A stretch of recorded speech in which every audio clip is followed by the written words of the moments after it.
Thank you, dear moderator, dear ladies and gentlemen. It's a great honor for me to be presented here in the capacity of the rapporteur of the second committee. Okay. The OSCE PA fully supports the Slovakian chairmanship, goal-oriented at its program for 2019. We wish Slovakia a successful year, working towards more secure and peaceful world for our citizens and more measurable achievements on good governance, energy cooperation, new technologies and digitalization, and its support on the environmental policies and connectivity. We appreciate 2019 work plan distributed by the Office of the Coordinator of Economic and Environment Activities on the second dimension, especially the office assistance offered to the participating states in implementing economic and environmental policies, contributing to the security and stability in the OSCE region. The Helsinki Final Act of 1975, in which OSCE participating states recognizes that efforts to develop cooperation in the field of trade, industry, science and technology, the environment and other areas of economic activity contribute to the reinforcement of peace and security in Europe and the world as a whole. We welcome also the Slovak OSCE chairmanship priorities in economic and environment dimension, especially in particular the first preparatory meeting of the Economic and Environmental Forum on promoting economic progress and security in the OSCE area through energy cooperation, new technologies, good governance and connectivity in the digital area, which took place here in Vienna in January this year, as well as the second preparatory meeting in Bratislava coming in May, which will focus on energy.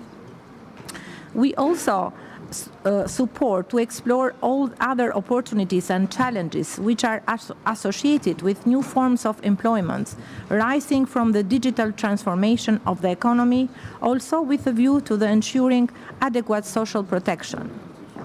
The rapid digitalization process taking place across the OSCE area is generating substantial changes in all spheres of life and carries many security implications, including in the economic and environmental dimension.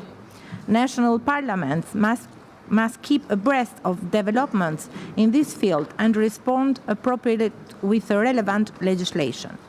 Human beings should remain at the center of the digitalization process and drew attention to the sharp increase of energy consumption and digitalization impacts on the labor market, and legal protection of personal data must be duly addressed.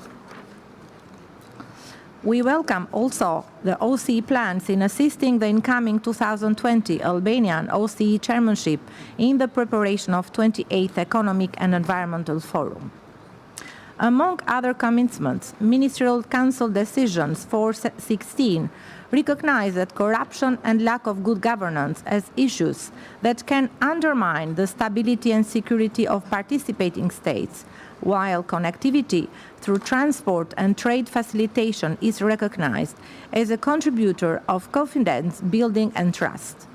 The OSCE PA will therefore strengthen its activities aimed at building capacity and fostering regional cooperation about good governance, sound business climate, anti-corruption and anti-money laundering, trade facilitation and transport cooperation. As Ministerial Council Decision 509, among other commitments, acknowledge the benefits of effective migration management for security and stability, the OSCE PA will continue its engagement activities in support of migration management through more effective mobility of labor force, skills and talents. In this vein, as outlined in Ministerial Council Decision 518, the potentially disruptive impact of digitalization and innovation on the labor market calls for increased engagement in promoting human capital development through quality education and skill development. To this end, the OSCE PA plans to provide support through policy and operational measures, as well as enhance cooperation and dialogue among participating states and partners for cooperation. In the fight against corruption and financing terrorism, As the Ministerial Council decisions 514 on prevention of corruptions recognize that corruption at all levels is a potential source of political tension that undermines the stability and security of participating states, threatens the OSCE shared values, and facilitates criminal activity.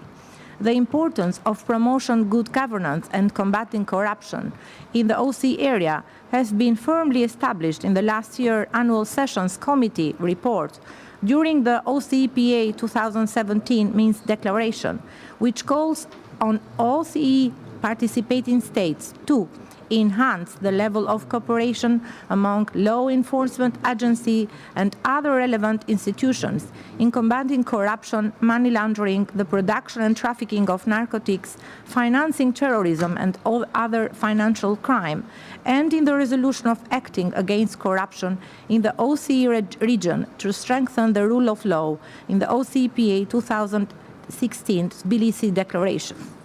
Priority should be given for the preventing and fighting corruption through digitalization topic of the upcoming 27th OSCE Economic and Environment Forum, promoting economic progress and security in the OSCE area through energy cooperation, new technologies, good governance and connectivity in the digital area. The PA President addressed the opening of the conference on the developing anti-corruption strategy for the digital age, the recent trends and the best practices in OSCE area in November 2018, highlighting the development goals are unreachable without strong commitment in fighting corruption. More transparency and accountability should be on the very top of the political agenda, especially in the times when digital access has considerably raised the expectation of our citizens.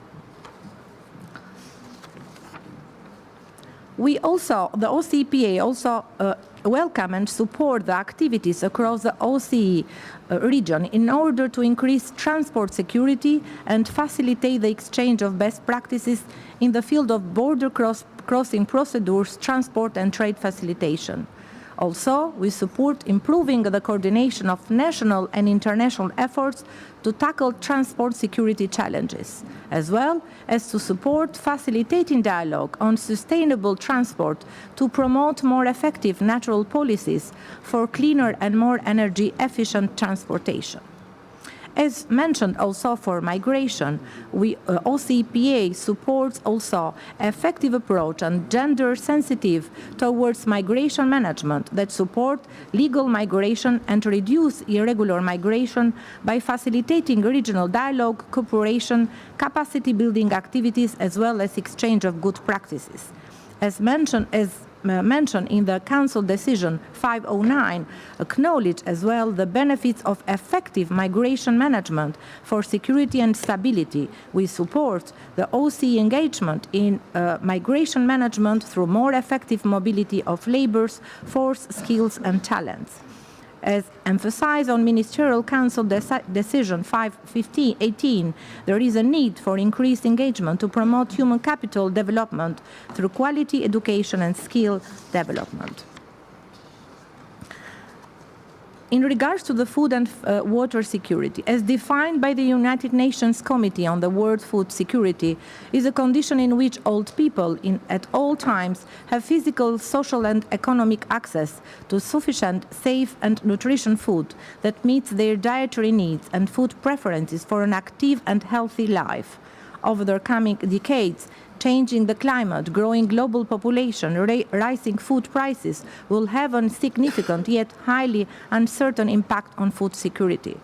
Together with the food security, water security is a growing issue for the OSCE area, with certain regions in particular that are seriously prone to a water crisis.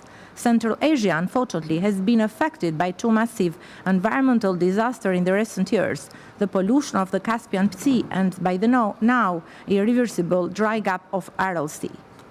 to acknowledge that the Office will further support Azerbaijan and Georgia in the finalization of the draft bilateral agreement on cooperation in the field of protection and sustainable use of the water resources of the Kura River Basin, as well as the plans to support the Kazakh-Kyrgyz II Talas commissions in order to strengthen OSCE activities to promote transboundary water cooperation. Food and nutrition security is when all individuals have reliable access to sufficient quantities of affordable nutritional food to lead a healthy life. Food and nutrition security has 4 dimensions that encompass both chronic and transitory situations: availability, access, utilization, and stability. In 2015, countries adopted 2030 Agenda for Sustainable Development and its 17 Sustainable Development Goals, including Goal 2.4, which recognize that by 2030, to ensure sustainable food production systems and implement resilient agriculture practices will increase productivity and production and will help maintain ecosystems, strengthen capacity for adaptation to climate change, extreme weather, drought, flooding, and other disasters that progressively improve land and soil quality.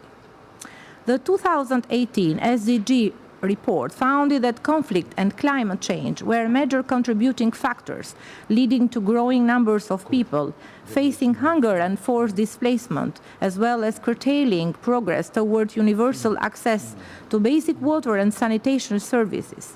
After a prolonged decline, world hunger appears to be on the rise again. Conflict, drought, and disasters linked to climate change are among the key factors causing this reversible in progress. As due to the time, I'm not mentioning the facts that support what I said. As regards to the energy security and renewable energy, as acknowledged in the OSCE fact sheet, energy security is a precondition for economic growth and stability. Without predictable, reliable, and economically sound energy supplies, regional economies cannot prosper. This is why energy security forms an important part of the OSCE concepts of comprehensive security. Energy is central to nearly every major challenge and opportunity the world is facing today. According to the SDG agenda, at the current time, there are approximately 3 billion people who lack access to clean cooking solutions and are exposed to dangerous levels of air pollution. Additionally, slightly less than 1 billion people are functioning without electricity, and 50% of them are found in sub-Saharan Africa alone. Fortunately, progress has been made in the past decade regarding the use of renewable electricity from water, solar, and wind power, and the ratio of energy use per unit of GDP is also declining. The Berlin Declaration stressed the importance of energy security as a crucial factor for economic growth and stability, and lends its support to regional efforts to interconnect energy networks and other infrastructure projects enhancing energy security. Acknowledge that in March 2019 in Vienna, the OSCE EA will organize an expert workshop for energy stakeholders from Central Asia to showcase how to effectively integrate the protection of critical energy networks into disaster risk reduction policy at the national and regional level.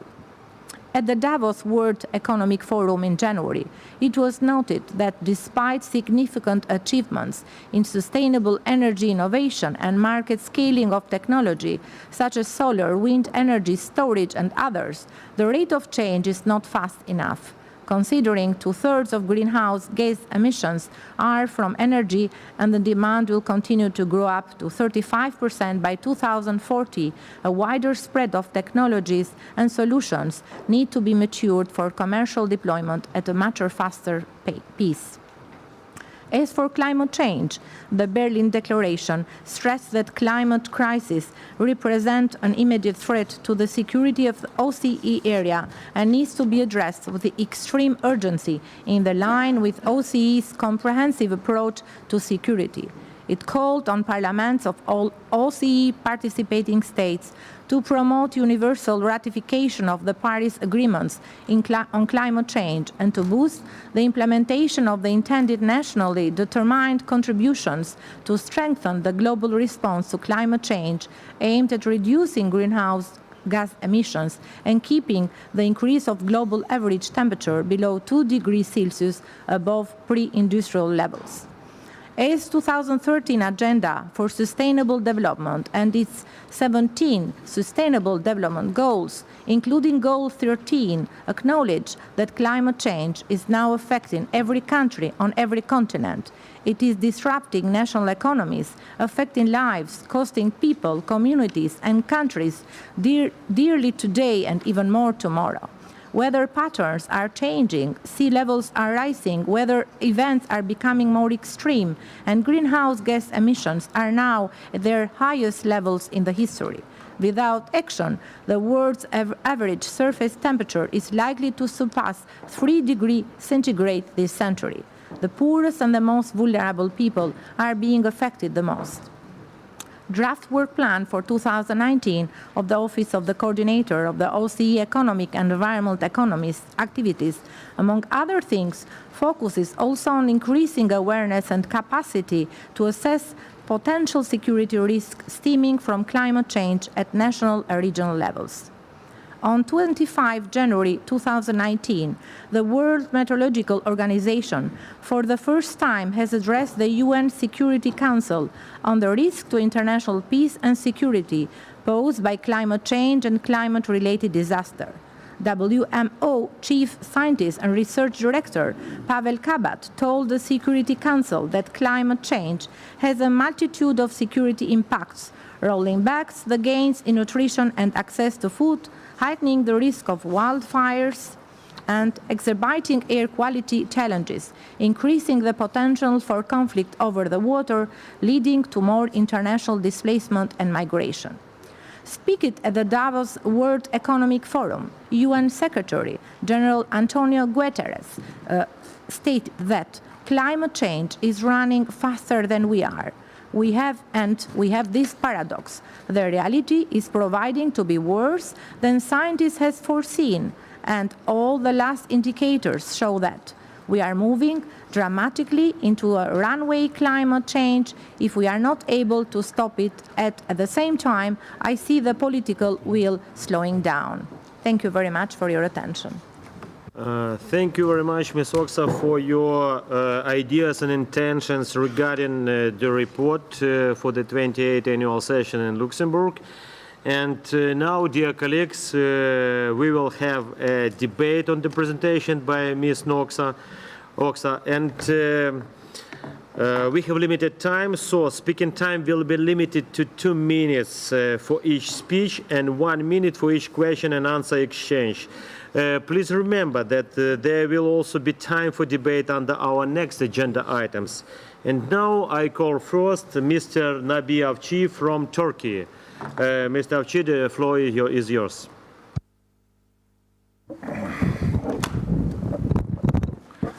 Thank you, Chair.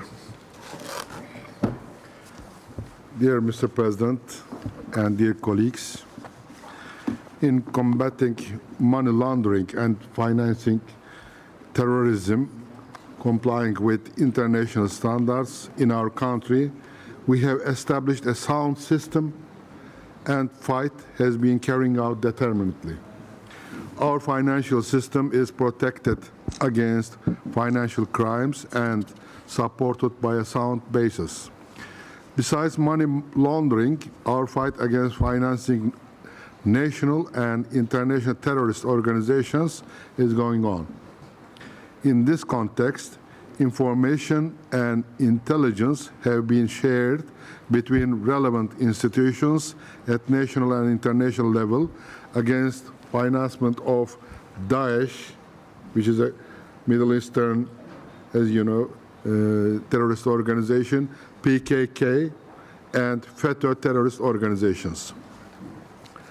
Particularly after the devilish coup attempt that occurred in Turkey in July 2016, comprehensive research examinations and investigations have been carried out against FETÖ organization, terrorist organization.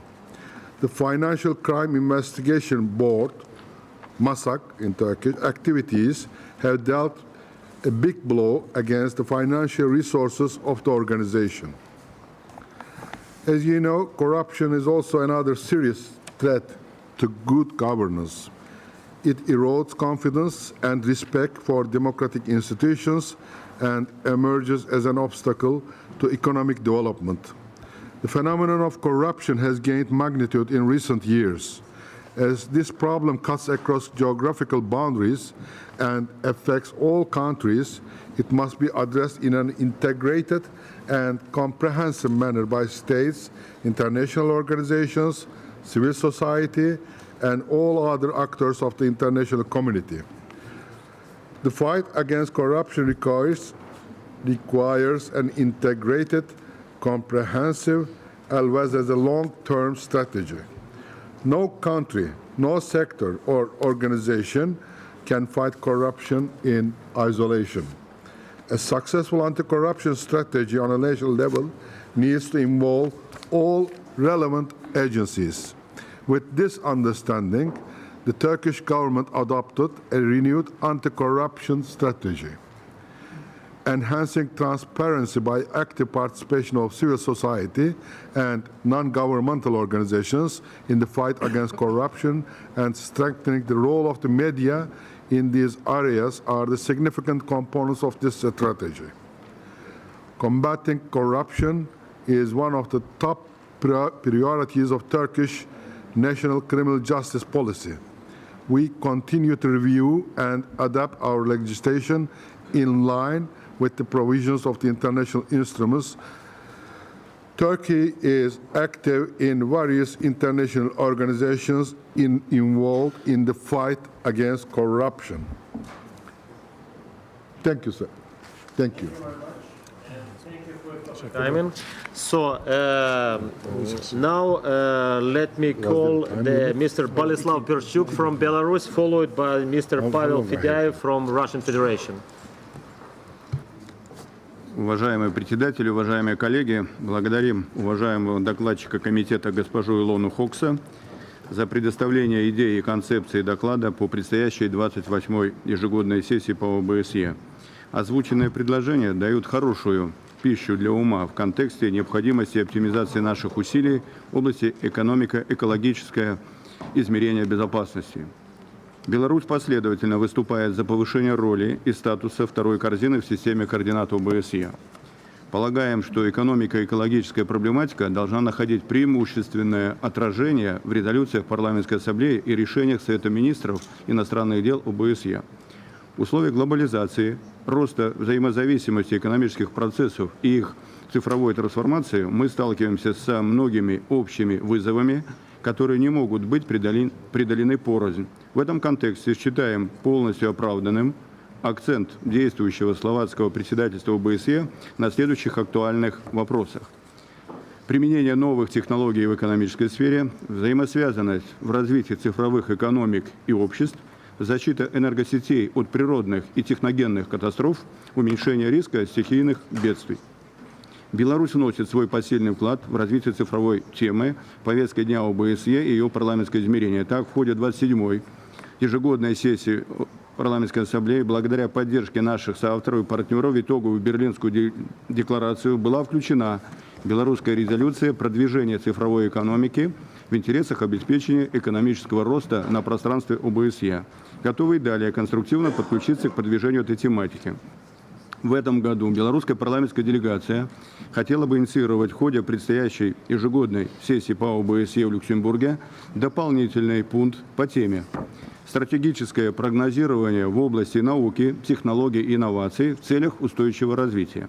В резолюции представляется акцентировать внимание на роли науки, технологий и инноваций в решении глобальных и региональных проблем в экономической и экологической областях.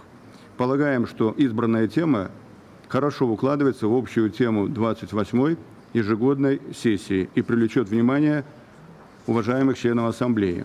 готовы изложить всем заинтересованным более подробную аргументацию для совместного продвижения этой актуальной и весьма перспективной, на наш взгляд, темы. Будем признательны нашим коллегам за конструктивное предложение. Пользуясь случаем, хотел бы проинформировать, что буквально вчера состоялось заседание группы поддержки «Шелкового пути», на котором принято окончательное решение о проведении в Минске 29-30 апреля текущего года международной конференции группы поддержки «Шелкового пути» по ОБСЕ. Данное мероприятие будет посвящено вопросам повышения инвестиционной, транзитной и туристической привлекательности государств-участников группы. Приглашаем всех заинтересованных к участию в сотрудничеству в ходе ее подготовки и проведения. Уверен, что конференция в Минске станет весомым вкладом устойчивого развития региона ОБСЕ. Спасибо. Now let me call Mr. Pavel Fedayev from Russian Federation. Mr. Fedayev, the floor is yours. Dear Chairman, dear colleagues. First of all, I would like to say thank you to Ms. Hoxha for such a comprehensive report.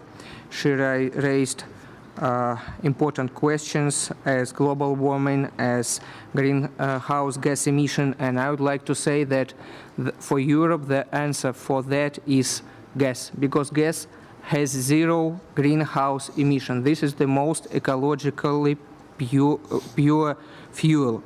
And energy cooperation between Russia and the European Union has always been a key area of our collaboration.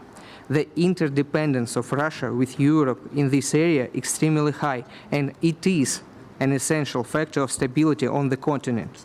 At the same time, we have to state that energy cooperation between Russia and the European Union currently remains the object of politicization. Of course, this approach is regrettable for us. We consider the Nord Stream 2 project a purely commercial, designed to improve the European Union's energy security by diversifying the supply routes of gas and compensate for the fall in Europe's own production of energy resources. Trying to get rid of the so-called energy dependence from Russia, it harms only European Union countries. Europe's economy without Russian gas may not be competitive. Of course, it can be replaced with liquefied natural gas purchased somewhere else, for example, in the United States, but this gas will have to be bought at a completely different, higher price, and the difference is about 30–40%. As a result, the competitiveness of the European economy will suffer.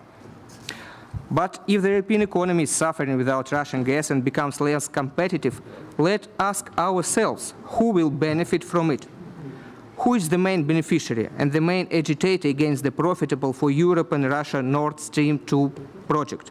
Who is trying to convince the Europe that supply of gas by pipeline at lower price is more bad for Europe than good? Who targets market of Europe with its own liquefied natural gas? The answer for this question is obvious and known to all.